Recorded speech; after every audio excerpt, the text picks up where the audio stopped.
En Allemagne, quand on évoque la religion juive, on parle surtout du passé et de la déportation. Aujourd'hui, les Juifs y vivent leur foi le plus souvent de manière invisible.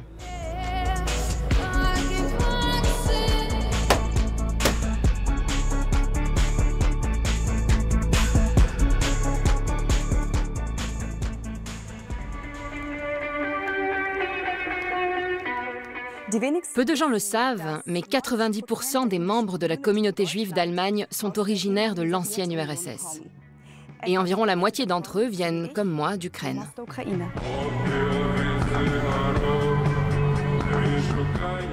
Je m'appelle Anna Joukovets, je suis réalisatrice et journaliste. Dans ma famille, on a longtemps dissimulé nos racines juives.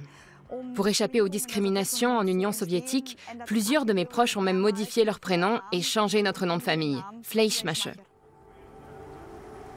Durant l'époque soviétique, la discrimination faisait partie du quotidien de nombreux juifs, ce qui les a depuis conduits à développer une relation ambiguë avec leur identité.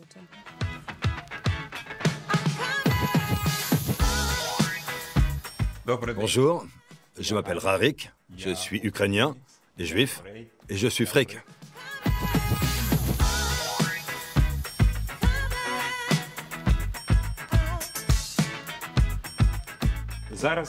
Voici mon bureau, c'est ici que je vis et que je travaille. J'y ai aussi rassemblé de nombreux artefacts.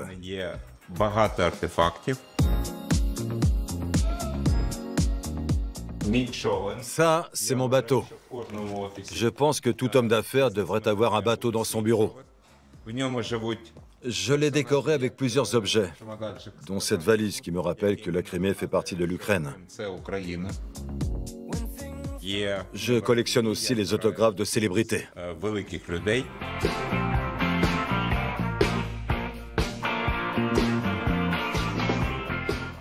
Mon premier livre s'appelait « Comment dépenser 1 million que l'on ne possède pas ».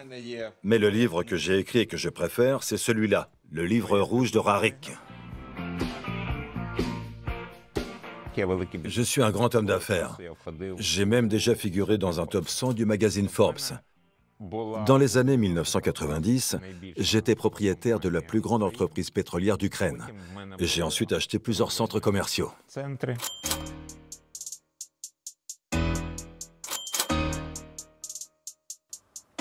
C'est moi qui ai ouvert le premier et le plus grand centre commercial d'Ukraine.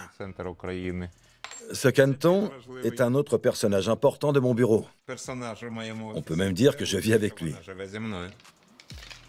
Et voici mon encyclopédie juive. Personne ne l'a lu depuis des années. C'est un peu l'orpheline de cette pièce. Aujourd'hui, je me sens plus ukrainien que juif, même si j'ai été président du conseil d'administration de la synagogue centrale de Kiev pendant des années. Mes parents m'ont aussi transmis certaines valeurs juives, même si je ne les qualifierais pas comme étant exclusivement juives.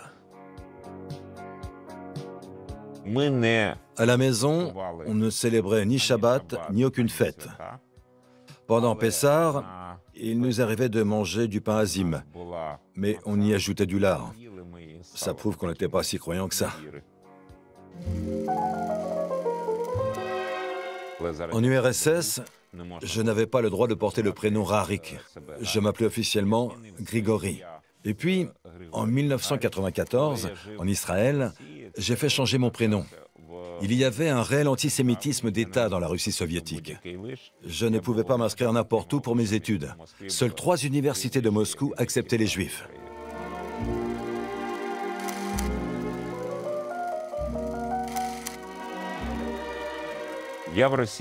Je suis parti en 1991 de Russie, lorsque les pratiques criminelles et la corruption se sont multipliées.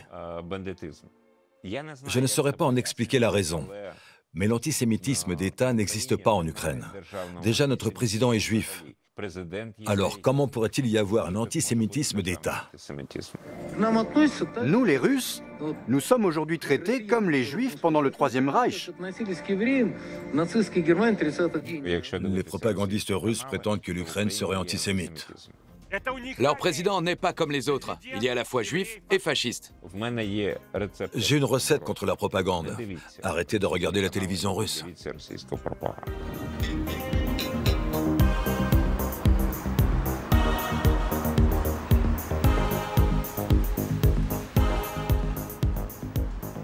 Le 1er mars 2022, un missile s'est abattu ici. L'armée russe visait cette tour de télévision.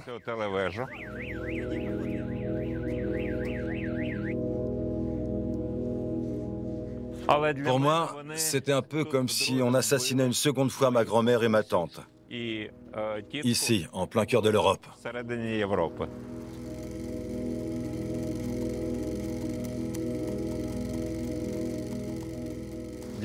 Cet endroit n'est pas un parc comme les autres.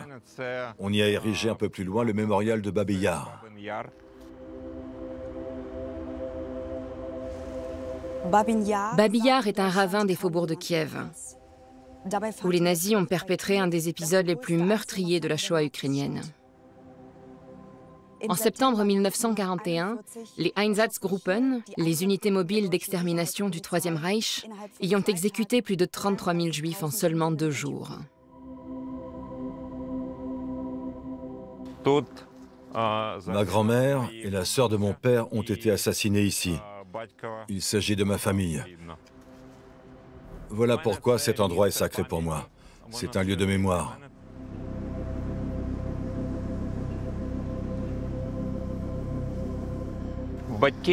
Mes parents ne m'ont jamais trop parlé de cette période. Ils étaient persuadés que tout cela ne pourrait plus jamais se reproduire. Aujourd'hui, il y a un nouveau régime fasciste dans le monde, et c'est le régime russe. Mais Vladimir Poutine n'est pas le seul coupable. Tous les Russes qui se taisent sont ses complices.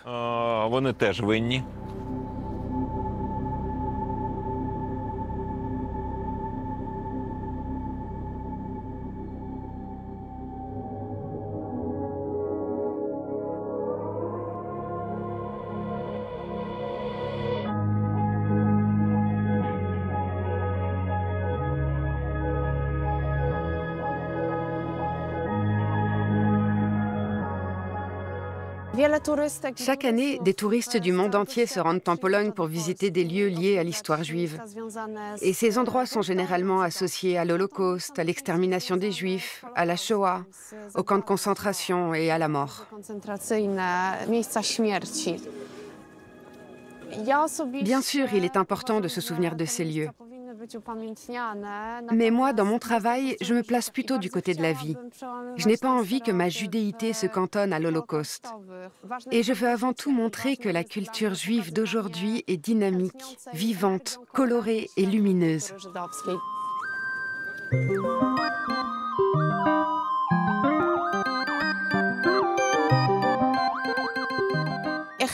Je m'appelle Mariaka.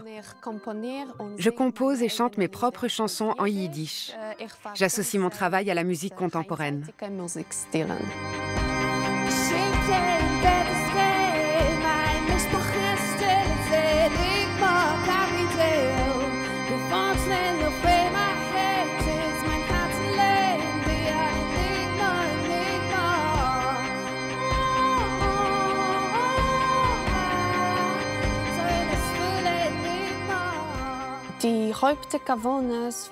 Avec mes chansons en yiddish, je veux avant tout raconter des histoires d'un point de vue féminin. Car ces histoires sont trop souvent passées inaperçues.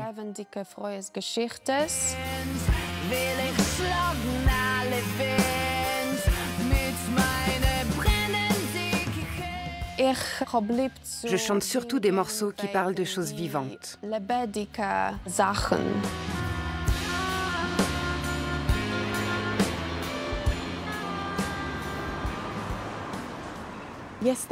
Nous voici à Wrzeszcz. C'est un quartier de Gdańsk qui est très important à mes yeux. C'est ici que j'habite, que je travaille et que je crée.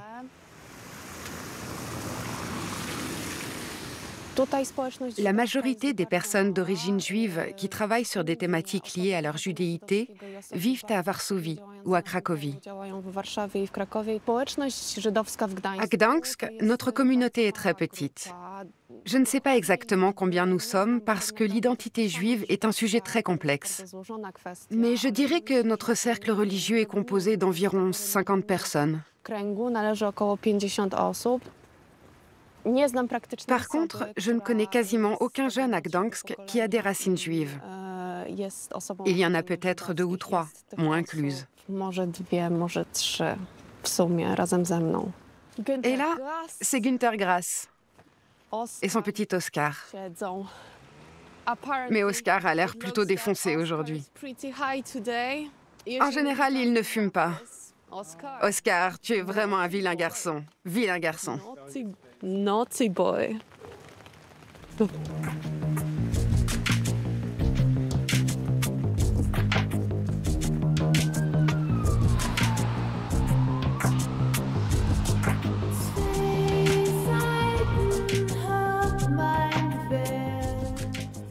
Nous voici dans notre nouvelle synagogue. C'est un lieu très important pour la communauté juive de Gdańsk.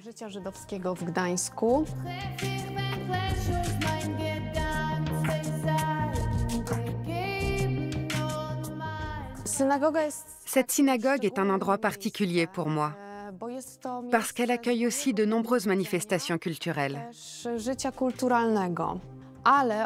Quelques vestiges de l'ancienne vie communautaire juive de Gdańsk sont exposés dans cette partie du bâtiment.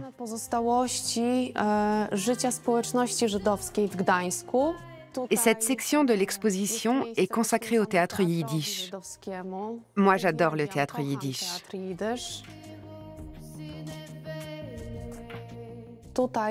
Il y a aussi quelques objets en langue yiddish, datant d'avant la Seconde Guerre mondiale, comme ces journaux publiés à Gdańsk.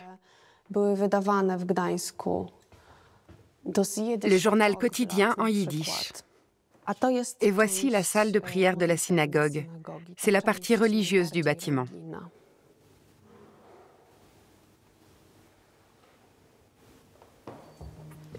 Moi, je n'y vais jamais.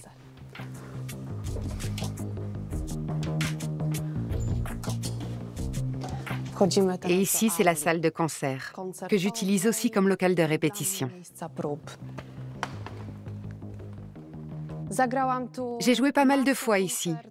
C'est vraiment mon espace.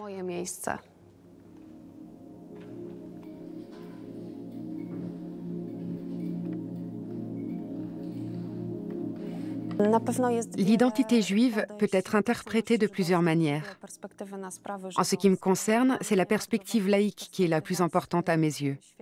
Parce que je veux avant tout vivre ma judéité en tant que femme indépendante du XXIe siècle. Alors bien sûr, lorsqu'il est question d'identité juive, ça va souvent de pair avec toute une série de stéréotypes et de clichés, mais aussi avec certains discours et des thèmes très sérieux. L'un de ces thèmes concerne l'Holocauste et le souvenir de la tragédie qu'a été la Shoah. Mais il y en a aussi d'autres, beaucoup plus actuels, comme cette terrible guerre au Proche-Orient entre Israël et le Hamas. Un autre thème qui revient très souvent dans les médias et la culture pop, ce sont ces récits de rupture familiale au sein des communautés hassidiques orthodoxes.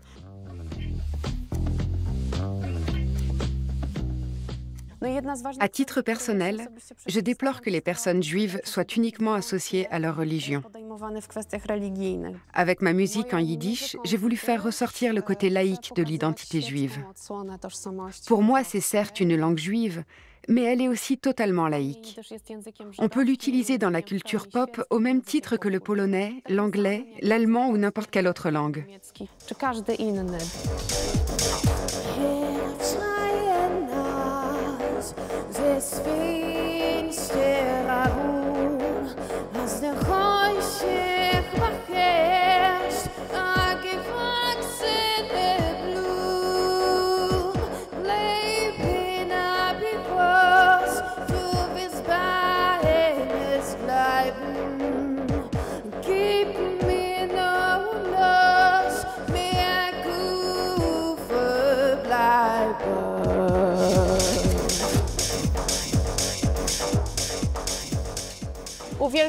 J'adore venir ici, surtout quand il n'y a personne. Je suis fan de cette ambiance. La nature et la mer Baltique influencent énormément mon travail.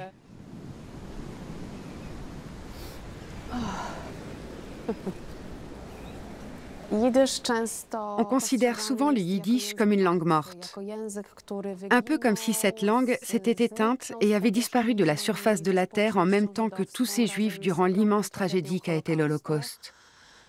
Avec ma musique et dans tout ce que je fais d'ailleurs, je suis totalement à l'opposé de cette vision des choses. Je reste persuadée que le yiddish est une langue vivante, pleine de couleurs et de vie. Pour moi, parler et chanter en yiddish tout en continuant à cultiver cette langue, c'est comme une victoire de la vie sur la mort.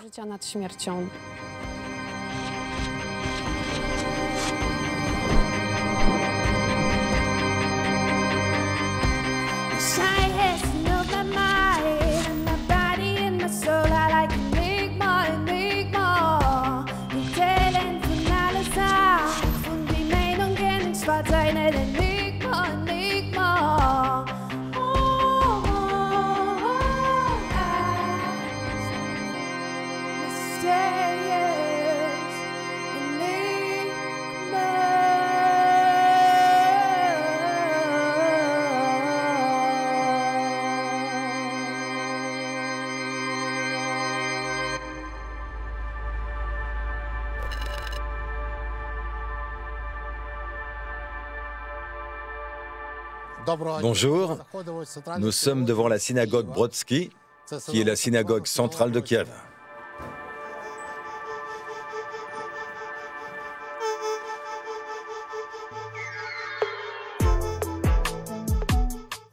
Je m'appelle David Milman et je suis actuellement le seul aumônier juif au sein des forces armées ukrainiennes.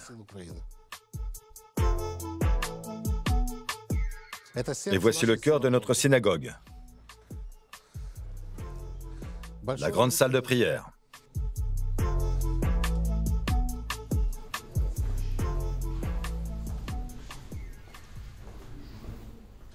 Il y a un nom sur toutes ces chaises et elles appartiennent chacune à une personne bien précise.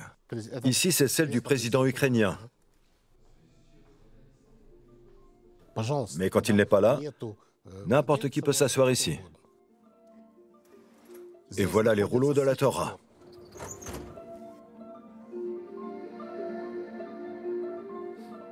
Dans une synagogue, l'office se passe différemment que dans une église. Il faut qu'au moins 10 juifs se réunissent pour sortir la Torah et la lire. Et ces rouleaux de parchemin ont chacun été écrits à la main par un scribe spécialement qualifié, avec une encre particulière. Malgré la guerre, environ 20 à 30 personnes se rassemblent ici 3 fois par jour. Pourtant, une grande partie de la communauté juive d'Ukraine a quitté le pays.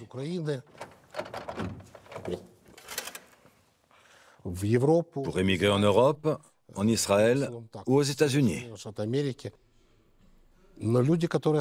Beaucoup de Juifs sont entrés dans cette synagogue pour la première fois après le début de la guerre.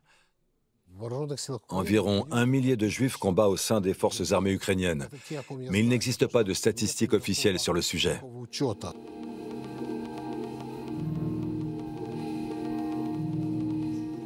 Dans les tranchées, je serai plus un poids qu'une aide. Mais partout ailleurs, on a besoin d'aumôniers comme moi dans l'armée.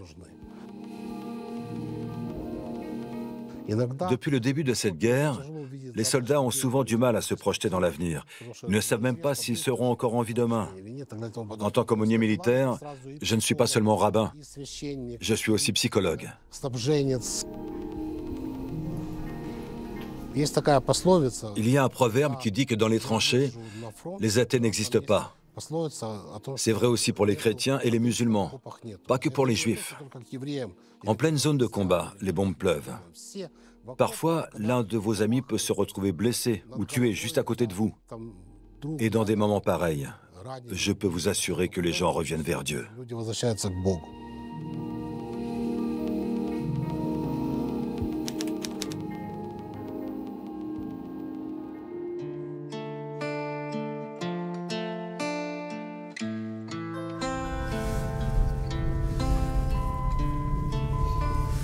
Je m'appelle Ilyash Polyansky. Je suis né juif et citoyen ukrainien.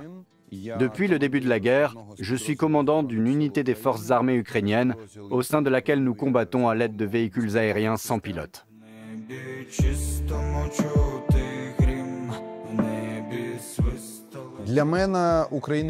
Pour moi, mon identité ukrainienne et mon identité juive sont indissociables.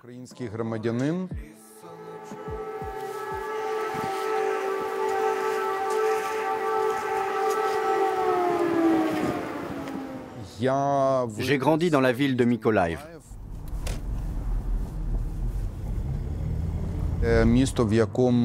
Pendant la Seconde Guerre mondiale, les nazis y ont massacré énormément de juifs.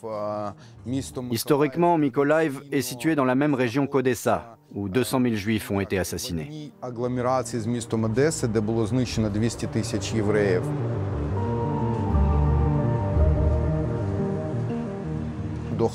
Avant l'Holocauste, il y a aussi eu plusieurs pogroms entre 1904 et 1905, aussi bien à Mykolaiv qu'à Odessa ou encore à Kherson.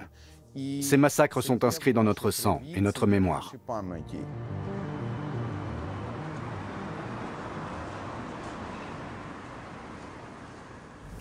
Mykolaiv est pourtant une ville très agréable, mais les Russes se sont mis en tête de la détruire, comme ils ont détruit Mariupol et comme ils ont détruit Bakhmut.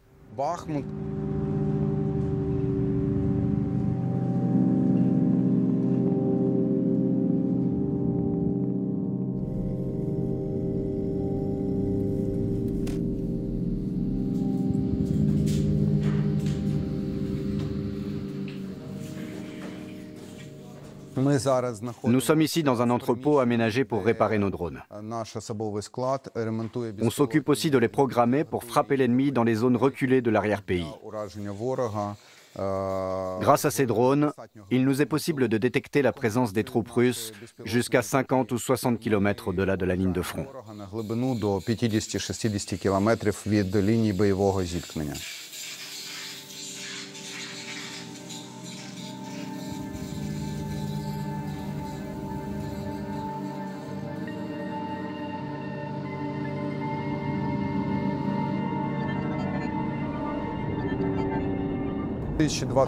Notre unité s'appelle Angry Birds. Elle combat l'ennemi depuis 2022 à l'aide de véhicules aériens sans pilote, de type Backfire. Les Juifs d'Ukraine luttent courageusement contre les nazis du XXIe siècle, à savoir les occupants russes. Je suis d'ailleurs particulièrement indigné par le discours des propagandistes russes qui traitent les Ukrainiens de nazis. Je m'adresse aux soldats des forces armées ukrainiennes. Chers camarades, vos pères, vos grands-pères et vos arrière-grands-pères n'ont pas combattu les nazis et défendu notre patrie commune pour que des néo-nazis s'emparent aujourd'hui du pouvoir en Ukraine.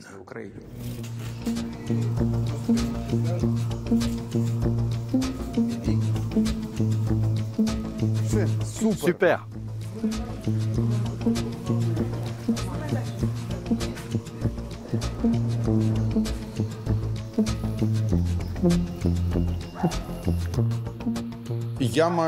Chaque année, je peux prendre 2 fois 15 jours de vacances, ce qui fait 30 au total.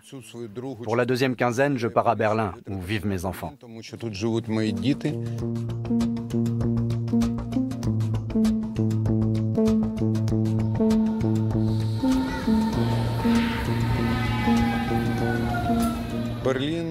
Berlin ressemble beaucoup à ma ville natale.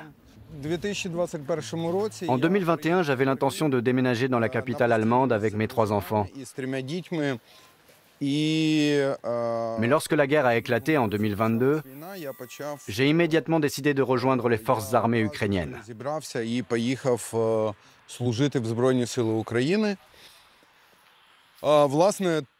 Depuis le début de la guerre, c'est la première fois que je pars en vacances à l'étranger et que je suis officiellement autorisé à quitter le territoire.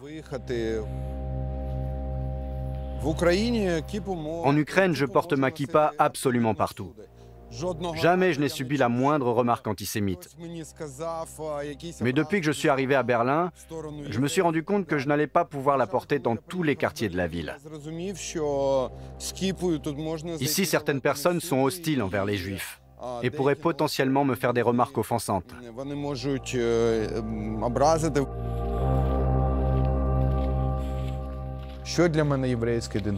Mon identité juive fait avant tout référence à mes origines, à l'histoire unique du peuple juif, à l'Holocauste, à la création de l'État d'Israël et à la lutte millénaire de notre peuple pour acquérir son indépendance.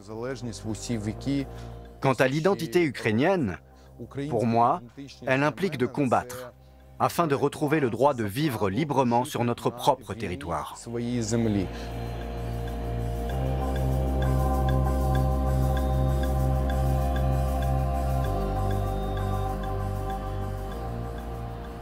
« 90% des membres de la communauté juive d'Allemagne seraient originaires de l'ancienne URSS. Et nous sommes arrivés ici après la Seconde Guerre mondiale, dans le cadre de l'accord de réparation avec l'Allemagne.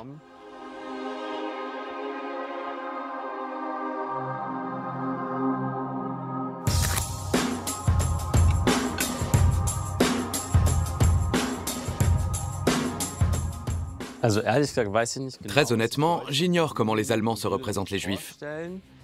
Mais je sais que jamais de la vie ils n'imagineraient un Juif originaire de l'ancien bloc de l'Est en train de manger des cornichons marinés.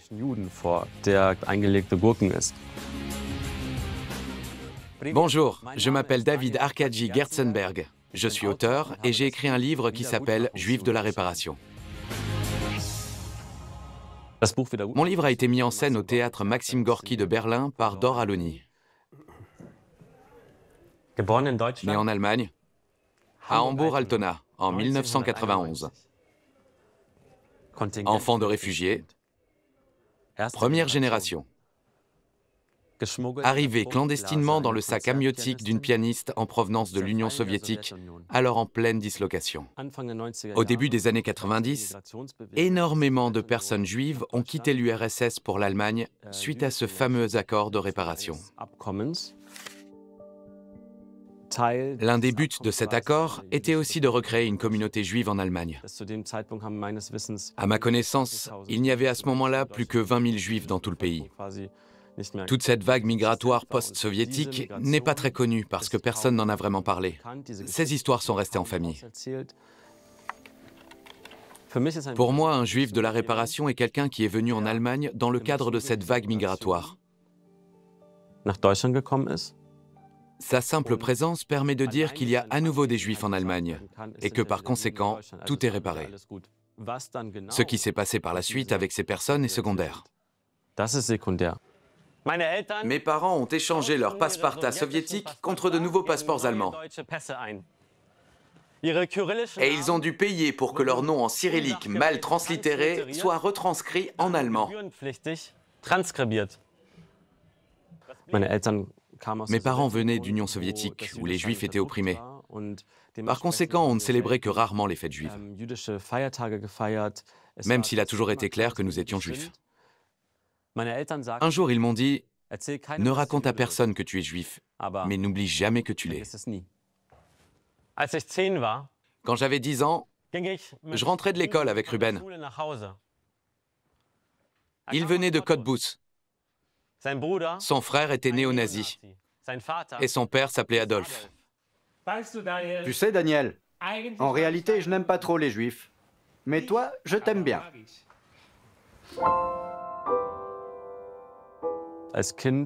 J'ai passé mon enfance et mon adolescence tout seul, dans une petite ville allemande. À l'époque, je ne savais pas trop si j'étais allemand, juif ou russe. Ces questionnements identitaires m'ont d'ailleurs toujours accompagné. J'ignorais tout simplement qui j'étais. Et puis tout a changé lorsque mon pédiatre est entré dans ma vie.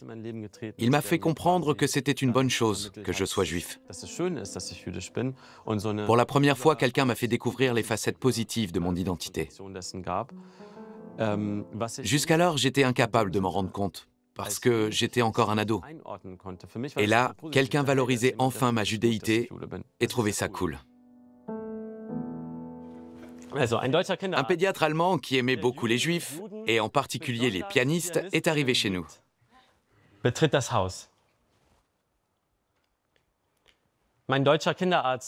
ce pédiatre allemand n'a pas considéré ma mère comme une maman, mais comme une célèbre pianiste juive et russe. Pour mon pédiatre, le lien que ma famille et moi entretenions avec la culture juive était extrêmement important. Mais j'avais aussi le sentiment qu'il fétichisait ma judéité. À l'époque, je ne savais pas encore que ce qu'il faisait s'appelait du philosémitisme, à savoir une tendance à valoriser tout ce qui a un lien avec la religion juive.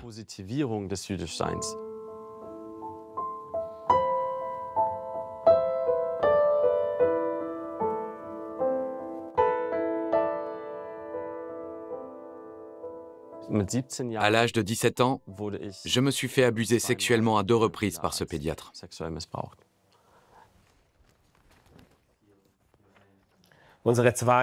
J'avais déjà oublié nos brèves caresses. Rosh Hashanah approche à grands pas. Et le 3 octobre, ce sera Yom Kippour, la fête de la réconciliation. Les abus de mon pédiatre se sont prolongés au-delà de nos relations sexuelles. Car à l'âge de 23 ans, j'ai voulu le confronter à ce qu'il avait fait. J'attendais des excuses de sa part. C'est à ce moment-là qu'il m'a dit « C'est bientôt Yom Kippour, la fête de la réconciliation. Nous devrions en profiter pour nous expliquer et nous réconcilier l'un l'autre. » J'aimerais que nous puissions être conscients de ce qui s'est passé. Et j'aimerais que tu puisses accepter ma demande de pardon. Il a utilisé ma culture pour se déculpabiliser. Ce qui m'est arrivé est sans doute un cas particulier. En revanche, je pense que la fétichisation des Juifs est bien réelle en Allemagne, et ce, à différents niveaux. Mon pédiatre m'a dit « Je trouve ça beau que tu sois juif. » Oliver m'a dit « Si j'avais su que tu étais juif, je n'aurais pas fait cette blague. » Et l'État allemand a dit « Si vous êtes juif, venez chez nous et tout sera réparé. »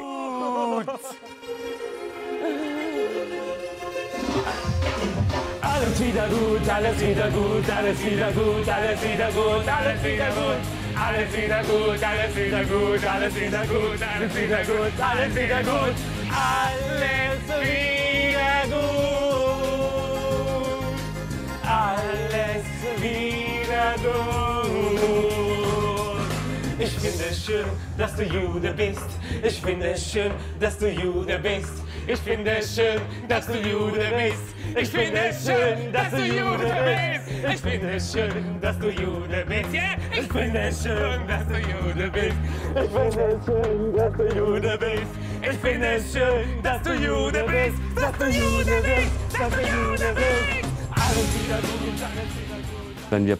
Quand on voit ce qui se passe actuellement dans ce pays avec la montée en puissance de l'extrême droite, comment peut-on se dire que tout est réparé? Si tout était réparé, nous ne serions pas face à ce phénomène. Et comme nous y faisons face, c'est la preuve que ça ne va pas bien. Et que les choses ne seront jamais entièrement réparées.